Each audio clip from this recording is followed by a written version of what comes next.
종교개혁운동이 본격적으로 일어나게 됩니다. 당시 서양에서는 이 면죄부를 판매하는 사건으로 해서 어느 교회 어려움들이 있었고, 연옥에 대해서 교황권에 주장하는 일들도 있고, 또 선행이나 여러 가지 다른 사람의 의로 구원을 받을 수 있다는 그 공로주의 사상에 의해서 바른 복음이 많이 왜곡되었던 그런 때입니다. 사실 이 종교개혁이라는 것은 새로운 교리를 만들어내는 것이 아니라 사도 바울이 주장하는 것처럼 바른 복음, 은혜의 복음, 생명의 복음으로 돌아가는 것, 이것이 바로 종교개혁운동이라 볼 수가 있습니다. 이것은 사람의 어떤 노력이나 선행에 의해서 이루어지는 것이 아니라 오직 은혜로만 우리가 구원을 받을 수 있고 믿음으로만 구원을 받을 수 있다 하는 것을 말하는 것입니다. 종교개혁운동의 5대 강령으로 요약된 것을 여러분 들었을 것입니다. 솔라 스크립토라, 오직 성경으로만 우리가 구원에 이르게 된다 하는 말씀입니다. 당시 로마 교황청은 성경보다도 교황의 말을 더 우선시하던 그런 시대가 되기 때문에 교황의 말이 아니라 오직 성경이 모든 믿음의 근원이 된다 이렇게 가르치게 됩니다. 솔라 스크립토라, 오직 그리스도라는 말씀입니다. 이 구원의 길은 교황이나 사제들에 의한 것이 아니라 오직 예수 그리스도로만 우리가 구원을 받을 수 있다 말씀입니다. 또 솔라 그라티아, 오직 은혜로만 우리가 구원을 받을 수 있다 하는 것입니다. 선행이나 헌금이나 다른 어떤 것들이 아니라 오직 하나님의 은혜로만 우리가 구원을 받을 수 있고, 솔라 피데, 오직 믿음으로, 솔라 데오 글로리아, 오직 하나님께만 영광을 돌리라 하는 말씀입니다. 당시에 교황에 있는 많은 교황청이나 사제들이 하나님의 영광을 가려쳐 있는 사람들을 향해서 오직 모든 영광을 하나님께 돌리는 자가 되라 이렇게 말씀하고 있습니다. 그 갈라디아서 주장하는 것처럼 오직 구원, 믿음으로만 구원을 받고 하나님의 은혜로만 구원을 받는다 말씀하고 있습니다.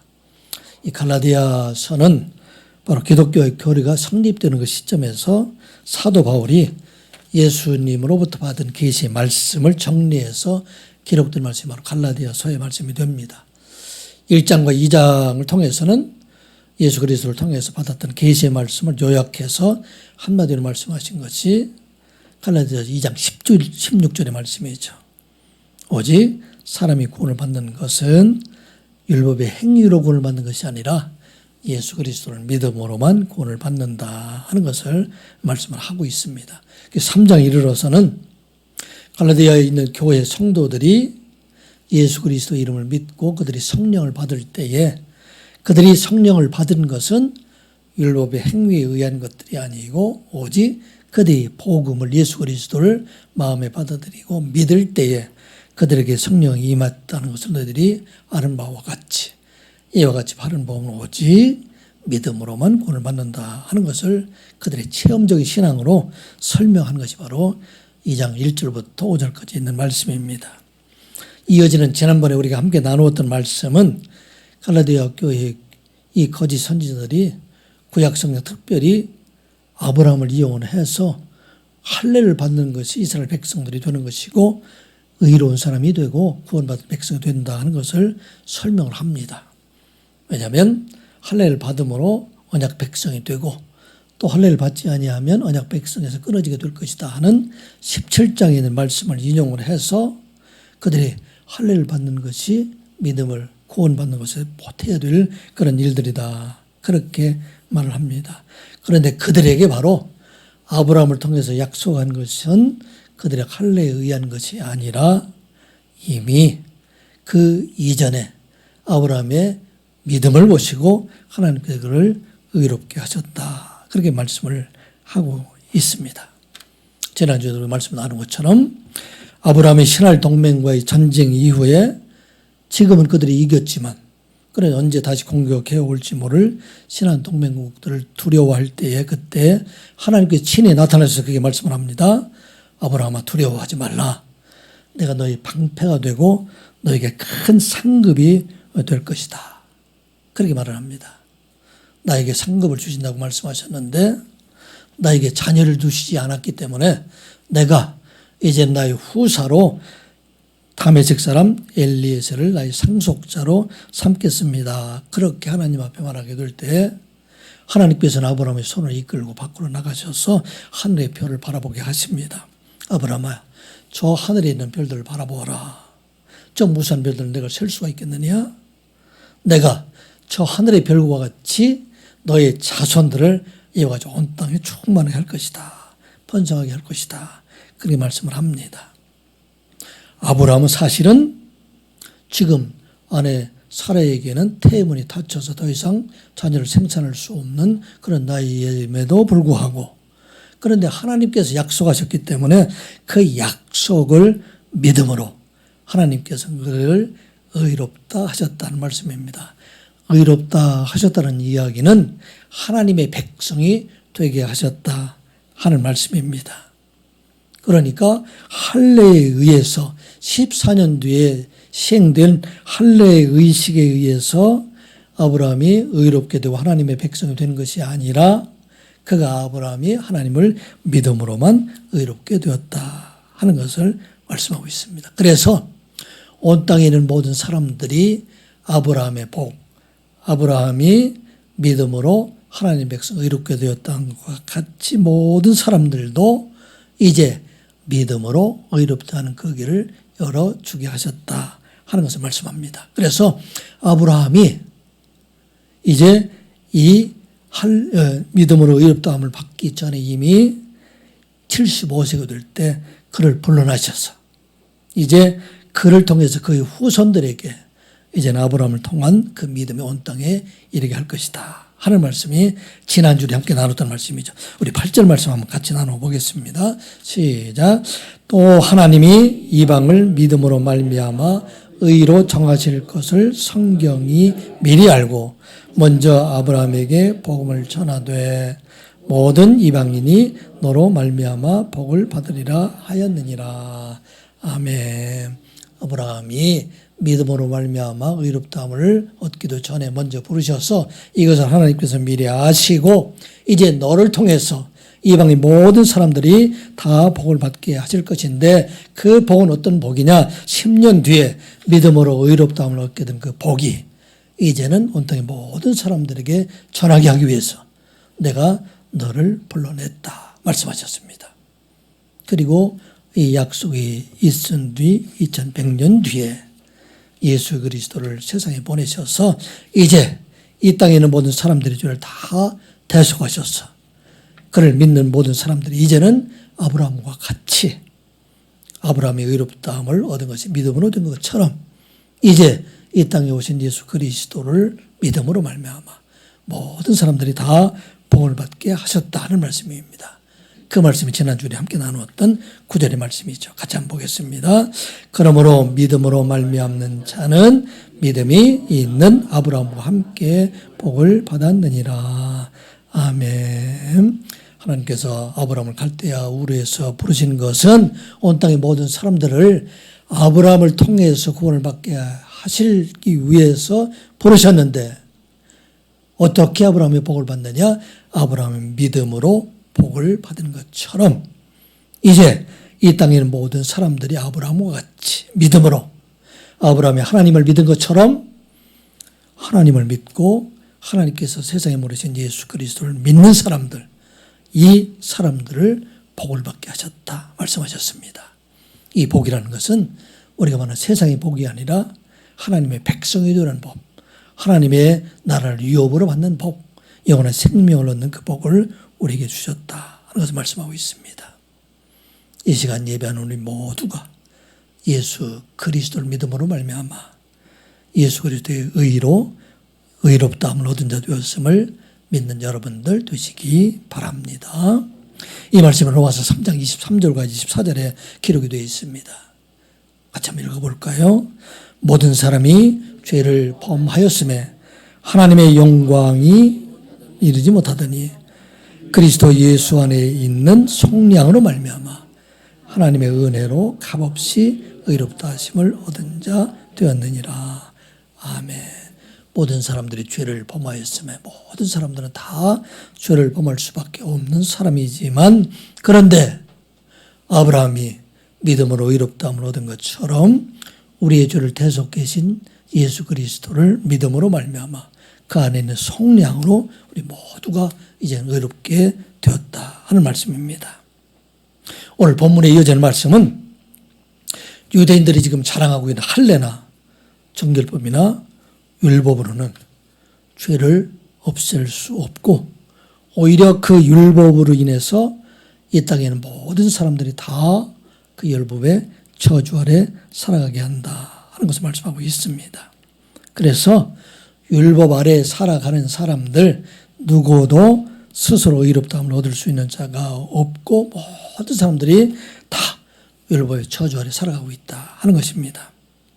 그런데 이 말씀과 이어서 하시는 말씀이 모든 사람들이 율법의 저주 아래 살아가고 있지만 이 율법의 저주를 담당하신 분이 있는데 그분이 바로 예수 그리스도이시다 하는 말씀입니다. 그래서 그 안에 있는 사람들, 이 모든 사람들의 저주를 담당하시고 그를 믿는 사람들에게 의롭다 하신다 하는 말씀이 바로 오늘 본문에 이어진 말씀입니다. 먼저 우리가 기억해야 할 것은 이 땅에 있는 모든 사람들이 다 율법의 저주 아래 살아가고 있다 하는 것을 말씀하고 있는 것입니다. 이 땅에 누구도 이 율법의 저주 아래 있지 아니하는 사람들이 하나도 없다 하면서 말하고 있어요. 그래서 어쩌면 우리가 태어날 때 큰 소리로 울면서 태어나고 또 죽을 때 자기 안에 많은 사람들의 울음으로 끝나는 것, 이게 사람들의 모습이지 않나 하는 생각을 가지게 됩니다. 이 세상 살아나갈 동안에 사실은 이 율법의 저주 아래 살아가고 있기 때문에 기쁨과 평안보다는 슬픔과 근심 걱정 가운데 살아가고 있는 것이 바로 우리들의 모습이지 않나 생각해 보게 됩니다. 사도 바울은 온 땅에 있는 모든 사람들이 이 율법의 저주 아래에 있고 세상에 있는 누구도 스스로 구원받을 수가 없지만, 그런데 이 유대인들은 바로 율법을 행함으로 말미암아 의롭게 된다고 말하고 있기 때문에 이 율법으로는 결코 그들이 구원을 받을 수가 없다고 말하는 것, 이것이 바로 10절부터 시작해서 12절까지 이어지는 말씀입니다. 10절부터 12절까지 말씀 한번 같이 보겠습니다. 시작. 무릇 율법 행위에 속한 자들은 저주 아래에 있나니 기록된 바 누구든지 율법책에 기록된 대로 모든 일을 항상 행하지 아니하는 자는 저주 아래에 있는 자라 하였습니다. 또 하나님 앞에서 아무도 율법으로 말미암아 의롭게 되지 못할 것이 분명하니 이는 의인은 믿음으로 말미암아 살리라 하였습니다.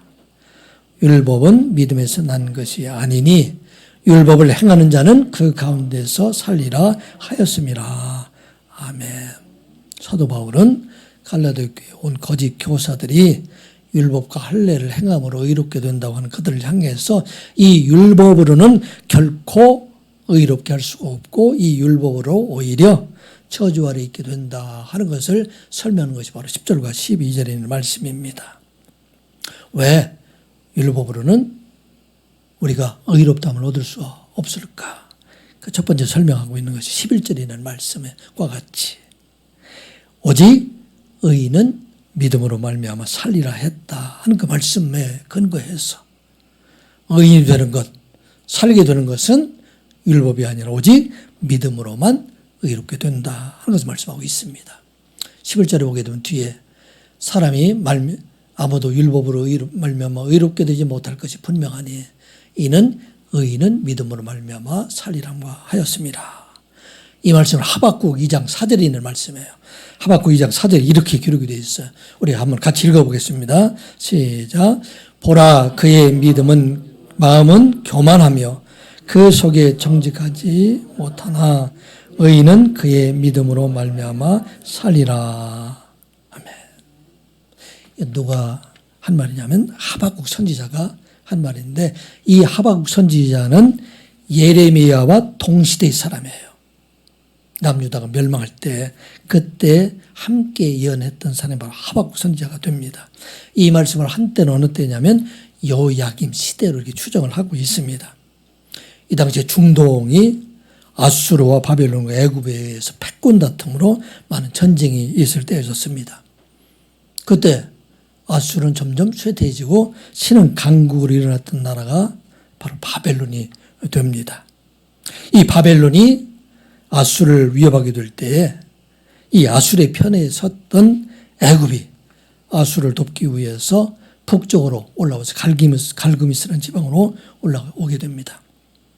당시에 남유다의 요시야 왕은 아수르에 대해서 반감을 가지고 있기 때문에 아수르를 오히려 돕기 위하여 올라오는 애굽의 군대를 대적하기 위해서 갈그미스에 나갔다 바로 그곳에서 바르노고에 의해서 전사를 하게 됩니다. 그 당시 남유다의 정치적인 상황은 풍전등화 같이 마구 그런 위기의 때가 됩니다. 유다에서는 요시아의 왕을 뒤를 이어서 여호아스라는 왕이 세워지게 되지만 그런데 애굽의 바로노고에 의해서 그 여호아스라는 왕이 폐위가 되고 그의 형제였던 엘리야야김을 계명을 해서 바로노고에 의해서 여호야김이라는 왕으로 세워지게 됩니다. 그런데 그때에 이 남유다도 오히려 자기가 도왔던 바벨론에 의해서 큰 어려움을 당하고 많은 사람들이 바벨론 포로로 끌려갔던 그런 상황이 됩니다. 나라가 온통 위기의 상황인데 이러한 위기의 상황임에도 불구하고 왕과 지도자들은 하나님을 섬기지도 않고 고관들과 함께 악을 행하고 자기의 이익을 탐하고 있을 때 그때 하나님 앞에 간절한 마음으로 하박국이 기도를 하게 됩니다. 하나님, 이 나라를 구원해 주시옵소서. 이 나라의 지도자들이 저희들을 깨어서 이제 이 백성들 돌아보게 하시고 불의해서 저희들을 구원하여 주시옵소서. 어찌하여서 이 백성들을 이 고관들과 왕의 죄악과 겁탈과 강포로부터 이 백성을 보호하지 아니합니까? 어찌하여서 악인들이 오인들을 에워싸고 이렇게 힘들게 하고 있습니까? 하면서 탄식하며 이 백성들을 구원해 달라. 그렇게 하나님 앞에 기도하게 됩니다. 그런데 뜻밖의 하나님께서 놀라운 응답을 하셨는데 어떤 응답을 하시게 되느냐면 내가 이 땅의 불의한 자들을 징계하기 위해서 갈대아 사람들이 이렇게 될 텐데 그 갈대아 사람들이라는 것은 바로 바벨론 사람들을 말하고 있어요. 이 사람들은 표범보다도 빠르고 저녁의 이리보다도 사납고 먹이를 움키려는 독수리와 같이 왕들을 멸시하고 백성들을 조롱하게 될 것이다. 견고한 성읍들 이스라엘 땅을 다 점령하게 될 것이다. 그게 말하고 있어요. 하박국 선지자가 깜짝 놀라서 다시 하나님 앞에 구합니다. 어떻게 이 거룩한 백성 남유다 백성들이 이방 나라 바벨론을 통해서 멸망을 하려 하십니까? 그렇게 하나님을 향해서 다시 기도를 해요. 이 백성들 구원해달라고 기도하게 될 때 그때 하나님께 또 말씀하시기를 유다를 멸망시킨 바벨론은 약한 자들이 되기 때문에 내가 그들도 심판해서 그들도 멸망에 이르게 할 것이다. 그리고 이어서 하시는 말씀입니다. 하박국 선지자를 통해서 하시는 말씀이 하나님의 백성이란 남유다도 하나님의 심판을 피할 수가 없고 그의 심판의 도구로 사용했던 바벨론도 이제 그의 죄악으로 멸망을 당하게 되지만 하나님의 백성 의인이 되는 것은 오직 그들의 행위가 아니라 하나님을 믿는 믿음으로 살게 될 것이다. 말씀하고 있는 것입니다. 남유다도 그의 죄로 인해서 멸망을 당하고 바벨론 사람들도 그의 죄로 인해서 멸망을 당하지만 그들이 남유다 백성이 되든 바벨론 사람이 되든 어느 나라 사람이든 간에 모든 나라 사람들 중에서 믿는 사람들, 하나님을 믿는 사람들, 그 사람을 의롭다 하고 그 사람을 살게 하실 것이다. 말씀하고 있는 것입니다. 사랑하는 성도 여러분, 세상에 누구도 심판 아래 있지 않는 사람은 없다는 것을 말씀하고 있습니다. 모든 사람들이 다 죄인 아래에 있기 때문에. 그런데 이 모든 사람들 중에서 그가 남유다 백성이든 그리스도인이든 비그리스도인이든 간에 그들이 여호와 하나님을 믿을 때 그 믿음으로 살게 된다 하는 것을 우리가 잊지 아니하고 그 믿음을 붙잡고 살아가는 여러분들 되시기 바랍니다. 이 율법으로 의롭다함을 얻을 수 없다는 것은 또 성경에 기록하기를 율법으로 의롭다 하는 것이 아니라 오직 무엇을 이 율법을 다 행하는 사람들 그 사람들만이 의롭다함을 얻을 수가 있다고 기록되어 있기 때문에 그래서 이 율법으로는 의롭다함을 얻을 수가 없다 하는 것을 말하고 있어요. 율법과 믿음은 구원을 얻는 방법의 보완적인 관계가 아니라는 얘기예요. 두 가지 중에 하나예요. 하나는 율법을 완전히 다 지키든지 아니면 믿음으로 구원을 받는지. 그래서 레위기 18장 5절에 보면은 이와 같이 율법을 다 행하는 사람들은 그것으로 인해서 구원을 받을 수가 있다. 성경에 기록을 하고 있어요. 18장 5절 말씀 한번 읽어볼까요? 시작. 너희는 내 규례와 법도를 지키라. 사람이 이를 행하면 그로 말미암아 살리라. 나 여호와이니라. 아멘. 이스라엘 백성들을 애굽에서 이끌어 내신 후에 시내 광야에 이르게 된 것은 한 3개월 뒤에 그곳에 이르게 됐는데 그곳의 시내 광야에서 하나님 백성과 언약을 맺게 됩니다. 그리고 그 언약 백성에게 하나님께서 계명을 주셨어요. 10계명뿐만 아니라 출애굽기 20장부터 시작을 해서 레위기 27장까지 있는 많은 계명을 그들에게 주십니다. 10계명에다 일반 사회적인 여러 가지 법이라든지 또 그들에게 또 안식일에 관계되는 법, 제사에 관계되는 법들, 성전에 관계되는 법들 이 모든 걸 주시고 난 다음에 그 다음에 그들에게 하신 말씀이 바로 너희들이 살기 위해서 이 모든 것들을 다 지키는 자가 되라 하는 것을 말씀하고 있어요. 사실은 이 백성들이 이 계명을 받게 된 것은 구원받은 백성들이기 때문에 사실은 이 계명을 주었는데 다른 말로 얘기하면 우리는 이 계명에 의해서는 누구도 구원을 받을 수가 없지만 오직 하나님의 은혜로 구원을 받을 수가 있다 하는 것을 가르쳐주기 위해서 레위기 18장 5절에 있는 말씀은 어려운 말씀이에요. 그로 말미암아 살리라 나는 여호와라. 모든 사람들이 다 이 율법의 정죄 아래에 있기 때문에 다 저주 아래에 있기 때문에 죽을 수밖에 없지만 그런데 은혜 안에 있는 사람들 이런 사람들은 구원에 있게 된다 하는 것을 말씀하고 있습니다. 그러므로 우리가 이 땅에 살아갈 동안에 이 시간 예배하는 우리 모두는 다 하나님의 은혜 아래에 있다. 우리의 율법 안에서는 결코 우리는 이제는 의롭다함을 얻을 수가 없다 하는 것을 잊지 말라 하는 것을 말씀하고 있습니다. 그리고 오늘 이어지는 말씀이 모든 사람들이 다 율법의 저주 아래 이 땅 위에 살아가고 있다 하는 것을 말씀하고 있습니다. 우리가 세상에 살아나갈 동안에 아픔과 슬픔이 끊임없이 살아가고 있는 그 세상을 우리가 살아가고 있다 하는 걸 잊지 말아야 됩니다. 여러분들 살아오면서 지난 날을 돌아보면 여러분들의 삶 속에 기쁨의 날이 많습니까? 슬픔과 어려움의 날들이 많습니까? 돌아보면 사실은 기쁨의 시간들은 순간적이고 잠깐 지나간 시간이었는데 사실은 슬픔과 고통과 근심과 걱정해야 될 일들이 참 많이 있는 것이 바로 오늘 우리가 살아가고 있는 세상이지 않나 하는 생각을 가지게 됩니다. 내가 때로는 기뻐하는 일이 있어도 혼자 기뻐할 수 없는 것은 주변에 있는 많은 사람들이 사실은 이 어려움 속에 살아가고 있는 이 모습을 보게 될 때 사실은 내가 기뻐해도 기뻐할 수 없는 그런 세상에 살아가고 있다 하는 것을 보게 됩니다. 요즘 경제적으로 참 어려움이 있잖아요. 어렵지 않은 사람들 사실은 거의 없는 것 같아요. 그런데 어떤 회사나 어떤 기업이 자기만 혼자 잘 된다고 생각할 때 그것이 결코 기뻐할 수 있는 일이 될까 생각해 보게 됩니다. 모든 사람들이 다 고통 속에 있는데 나만 이것을 즐길 수가 있는가. 모든 사람들이 이 율법의 저주 아래 살아가고 있는 것이 바로 오늘 세상을 살아가고 있는 모습이지 않나 생각을 가지게 됩니다. 여러분들 중보 기도를 하다 보면은 기도해야 될 사람들이 너무 많아요. 가정마다 집안마다 어려움이 없는 사람들이 하나도 없는 것을 우리가 보게 됩니다. 우리나라뿐만 아니라 선교사를 나가 있는 사람들의 소리를 듣게 되면 그들도 마찬가지예요. 많은 사람들이 다 어려움을 당하고 있는 그런 세상에 많은 나라들을 보게 됩니다. 왜 그럴까요? 이 땅 위에 있는 모든 사람들이 오늘 10절에 있는 말씀처럼 10절에 뭐라고 기록되어 있어요. 율법의 행위에 속한 자들은 저주 아래에 있나니 기록된 만 누구든지 율법책에 기록된 대로 그 다음에 뭐라고 되어 있어요.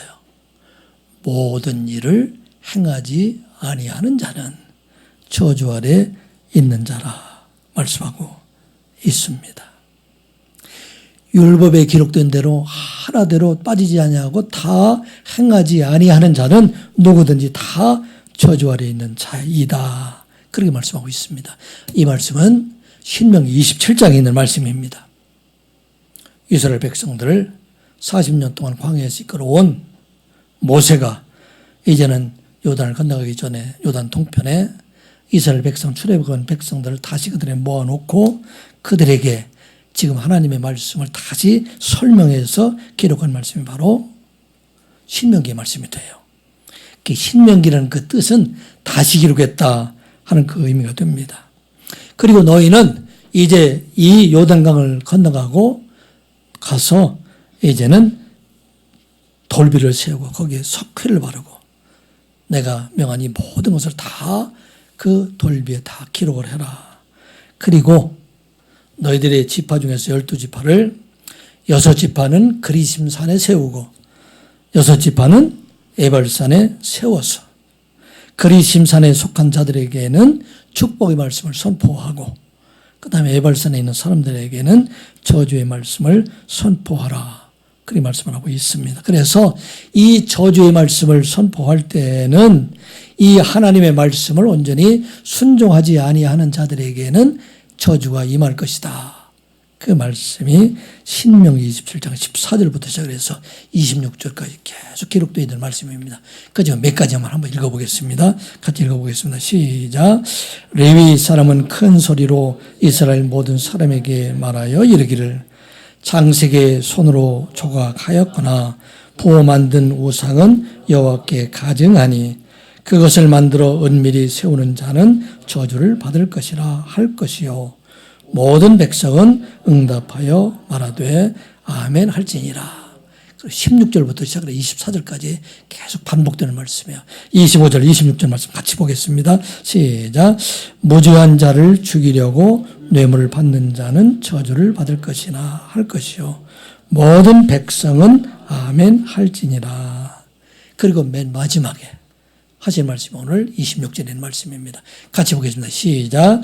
이 율법의 말씀을 실행하지 아니하는 자는 저주를 받을 것이라 할 것이요 모든 백성은 아멘 할지니라.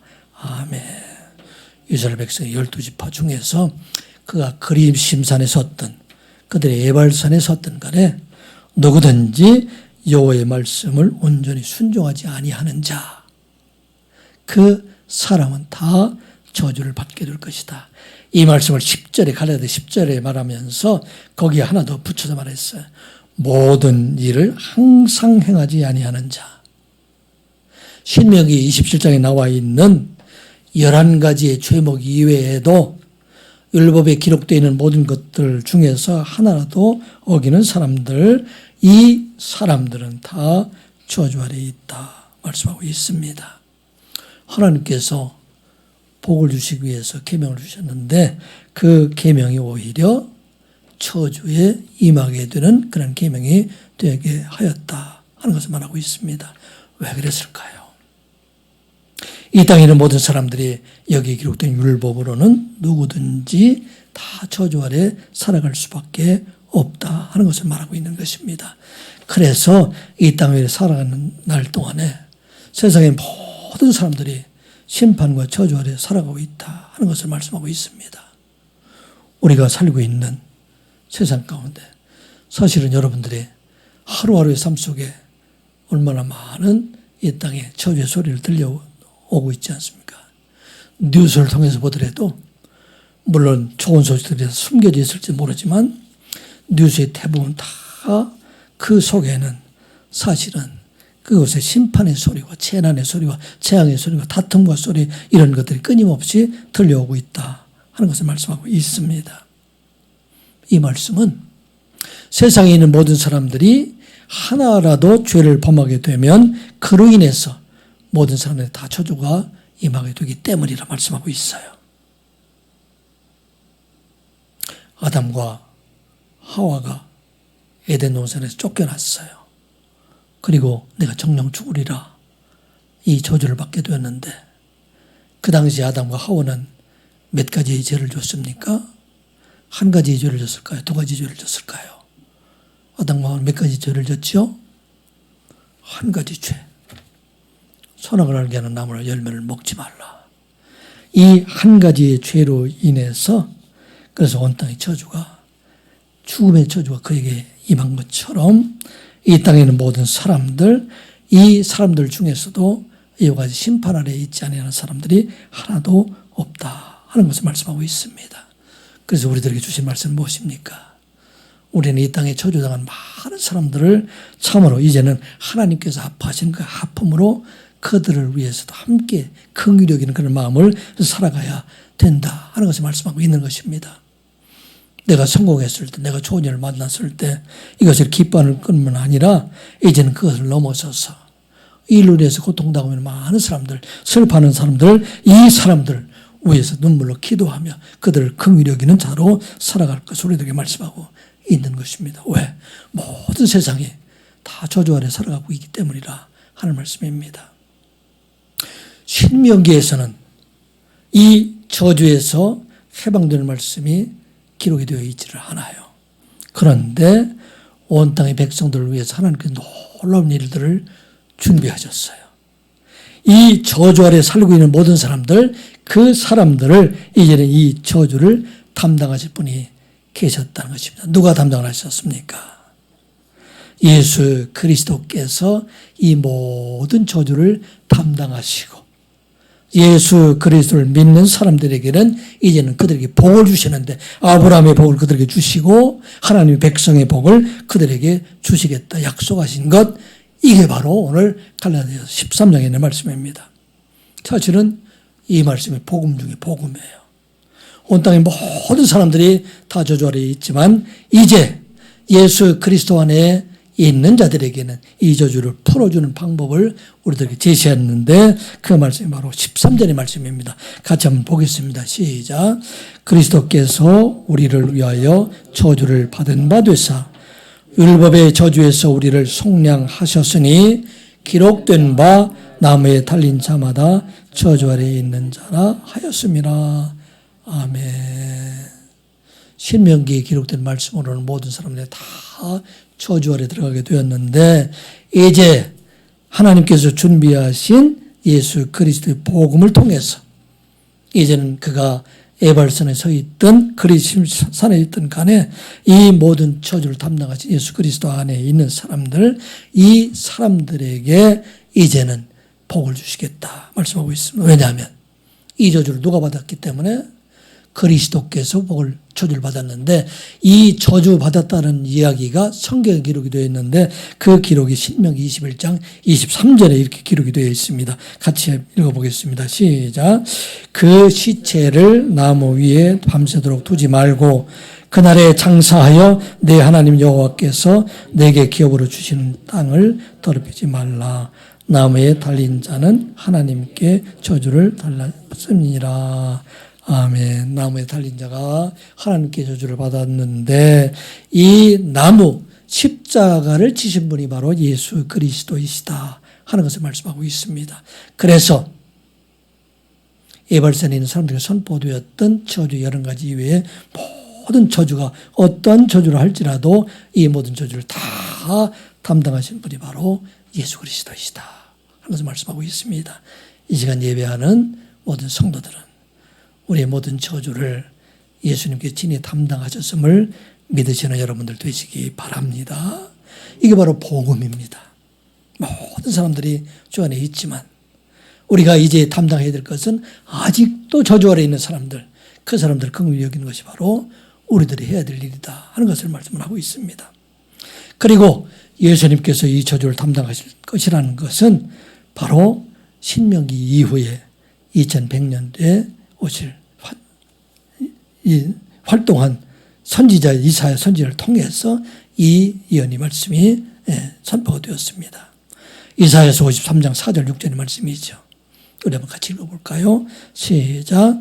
그는 실로 우리의 질고를 치고 우리의 슬픔을 당하였거늘 우리는 생각하기를 그는 징벌을 받아 하나님께 맞으며 고난을 당한다 하였노라. 그가 찔림은 우리의 허물 때문이요 그가 상함은 우리의 죄악 때문이라. 그가 징계를 받음으로 우리는 평화를 누리고 그가 채찍에 맞음으로 우리는 나음을 받았도다. 우리는 다 양 같아서 그릇 행하여 각기 제 길로 갔거늘 여호와께서는 우리 모두의 죄를 그에게 담당시키셨도다. 아멘. 모세 이후에 700년 뒤의 월 이사야 선지자를 통해서 이제 예발선에 선포한 모든 저주를 담당하실 분, 그분이 세상에 오시게 될 텐데 그분은 우리의 모든 질고를 지고 하시는 분이고 우리의 모든 슬픔을 담당하시는 분이시다. 그가 고난을 십자가에 당하게 된 것은 바로 우리의 허물 때문이고 그가 상함은 우리의 죄악 때문이라. 그가 채찍에 맞음으로 징계를 받으면 우리는 평안을 누리고 채찍에 맞으면 우리는 나음을 얻었다 하는 것을 예언해 주십니다. 모든 죄를 담당하실 분이 바로 예수 그리스도이시다. 그리고 그 뒤에 또 700년 뒤에 이 땅에 예수님께서 오시게 됩니다. 그래서 이 땅의 모든 저주를 담당하신 분이 하시게 됐다 하는 말씀이 갈라디아서 4장 4절부터 5절에 있는 말씀, 나중에는 이렇게 함께 나눌 말씀인데 한번 같이 읽어보겠습니다. 시작. 때가 참에 하나님이 그 아들을 보내사 여자에게서 나게 하시고 율법 아래에 나게 하신 것은 율법 아래에 있는 자들을 속량하시고 우리로 아들의 명분을 얻게 하려 하심이라. 아멘. 율법의 모든 저주에서 이 저주의 사슬이 끊어진 때가 언제입니까? 바로 예수 그리스도가 오셔서 이 모든 죄를 담당하심으로 여자에게서 나가시고 율법 아래에 나게 하셔서 율법 아래에 있는 모든 그의 죄의 정죄로부터 우리를 속량하셔서 이제는 우리로 하여금 하나님의 명분을 얻게 하신 것, 이것은 바로 예수 그리스도가 이 모든 저주를 담당하셨기 때문이라 말씀하고 있는 것입니다. 그래서 우리가 이 땅 위에 살아가고 있지만 많은 저주 가운데서 우리는 이 저주에서 구원받은 자로 살아가는 것은 우리가 예수 그리스도 안에 있기 때문에 예수 그리스도를 믿음으로 말미암아 모든 율법의 저주에서부터 우리를 구원하게 하셨다 하는 것을 말씀하고 있는 것입니다. 그런데 왜 우리의 가정에는 아직도 이 저주의 사슬이 우리 가정에 머물러 있고 우리 교회 역시 슬픔이 남아있고 우리 나라에 이 같은 어려움들이 있을까 생각해 보게 됩니다. 이 저주의 사슬에서 누가 이것을 끊을 수 있을까? 이것은 바로 구원받은 하나님의 백성, 은혜받은 하나님 백성들이 이제 그 저주를 친히 담당함으로 우리가 이 저주의 사슬을 끊을 수가 있다 하는 것을 우리가 잊지 말아야 할 것입니다. 가정의 아픔을 내가 담당하고 가족의 아픔을 내가 담당하고 교회의 아픔을 누군가 담당하고 이 담당을 하게 될 때 그것에 참 평안이 있다는 것입니다. 저주로서 저주를 이길 수 없다는 것을 우리가 잊지 말아야 됩니다. 싸움으로 싸움을 이길 수 없다는 우리가 잊지 말아야 됩니다.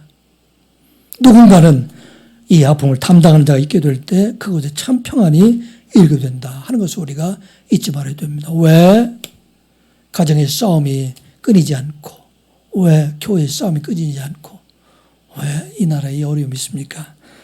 이것을 담당하는 자가 없기 때문에 예수 그리스도께서 온 세상을 담당하는 것처럼 이것을 담당하는 사람들이 없기 때문에 여전히 슬픔과 근심이 우리 가운데 있다 하는 것을 말하고 있습니다. 제가 언젠가 한번 말씀드렸던 대만의 오봉 선교사님에 대한 이야기를 다시 한번 여러분들이 소개합니다. 이 대만의 국립박물관에 가보면 거기 많은 사람들의 눈길을 끌고 있는 그런 동상이 하나 있다고 그래요. 가보지 않았기 때문에 보진 않았는데 거기 모자에 빨간 모자를 쓰고 옷은 빨간 그런 외투를 입고 있는 그런 사람인데 그 밑에 오봉 미셔너리, 오봉 선교사라는 그런 이름이 기록이 되어 있습니다. 이 사람은 본래 중국 사람인데 대만에 있는 토인들에게 가서 복음을 전하기 위해서 대만을 가게 됐어요. 아리사라는 산에 있는 토인들에게 선교를 하게 되는데 거기서 선교를 열심히 하다 보니까 많은 사람들이 이 오봉 선교사를 따르게 됐어요. 그래서 그들을 섬기는 일로 인해 나중에는 이는 그곳에 추장까지 되어서 많은 사람들 존경을 받고 있었습니다. 그런데 그 사람들에게 나쁜 풍습이 하나 있었다고 그래요. 사람들이 목을 잘라다가 그것을 가지고 자기들이 섬기는 신들에게 제사 드리는 그런 풍속들이 있었다고 그래요.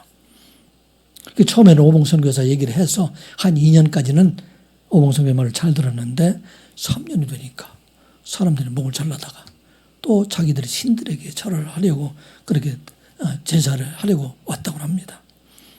이 사람들을 아무리 설득해서 듣지 않고 눈물로 기도해도 듣지 않고 그러다 다음 제사 때가 되자 이 오봉 선교사는 말하기를 어느 곳에 가면 몇 월 몇 시에 그곳에 가면 빨간 모자를 쓰고 빨간 옷을 입고 있는 사람이 있을 텐데 그 사람의 목을 잘라다가 너희들 신에게 드려라. 그렇게 얘기를 했습니다. 그리고 자기가 빨간 모자를 쓰고 빨간 옷을 입고 그곳에 가서 기다리고 있었어요. 그 토인들이 와가지고 그곳에 가보니까 마침 이야기했던 대로 그런 사람이 있어서 목을 잘라가지고 제사를 드리려고 하려서 보니까 그 사람이 오봉 선교사였다. 그런 얘기를 하면 그래서 많은 사람들이 이제는 통곡하고 애통하고 더 이상 제사를 드리지 않았다 말하고 있습니다. 많은 사람들의 죽음이 이 한 사람 선교사의 죽음으로 인해서 이제는 더 이상 죽음이 없는 그 저주의 사슬이 끊겨지게 되었다 하는 것을 말씀하고 있는 것입니다. 바로 예수님께서 온 땅에 모든 저주의 사슬을 끌어낸 것처럼 오늘 이 땅에 우리가 살아가면서 모든 저주의 사슬을 끌어내는 자가 되어야 된다 하는 것을 말씀하고 있습니다. 이것을 누가 할 수가 있을까요? 성령의 은혜하는 사는 사람, 또 아브라함을 통해서 약속한 그 복을 예수 그리스도를 통해서 받은 사람들, 이 사람들만이 이 일을 행할 수가 있다 말씀합니다. 마지막 말씀 14절 말씀 같이 보겠습니다. 시작. 이는 그리스도 예수 안에서 아브라함의 복이 이방인에게 미치게 하고 또 우리로 하여금 믿음으로 말미암아 성령의 약속을 받게 하려 함이라. 아멘. 예수 그리스도께서 모든 저주를 담당하심으로 말미암아 율법의 저주의 아래에 있는 사람들, 이제는 아브라함의 믿음, 그 믿음으로 이제는 다 복을 받게 하시고 영원한 생명 하나님의 자녀로 살게 하시고 이 모든 것을 이루어가는 자들에게 성령의 약속을 그에게 주시겠다 말씀합니다. 이 시간 예배하는 우리 모든 성도가 성령 은혜 안에서 이제는 예수 그리스도께서 담당하신 것처럼 이제는 바른 복음 안에서 구원을 받은 자로 또 이 땅에 많은 사람들의 어려움을 담당하는 자로 살아가는 여러분들 되시기를 주님의 이름으로 축복합니다. 기도합니다. 아버지 하나님, 오늘도 하나님의 말씀을 듣게 하여 주시니 감사드리옵나이다. 이 땅의 모든 사람들이 율법의 저주 아래서 신음하고 고통하고 원망하고 근심 걱정 안에 살아가는 저들을 위해서 이제는 예수 그리스도께서 십자가에서 저주를 받음으로 이 모든 저주에서 우리를 구속해 주심을 믿는 저희들 되게 하여 주시옵소서. 그 은혜 가운데 살아갈 뿐만 아니라 이제 우리가 속한 공동체 안에서 아직도 여전히 슬픔과 근심 걱정 가지고 있는 자들의 어려움과 저주를 담당함으로 그곳에 참 평강의 그리스도의 복음을 전할 수 있는 저희들 되게 하여 주시옵소서. 예수님의 이름으로 기도드리옵나이다. 아멘.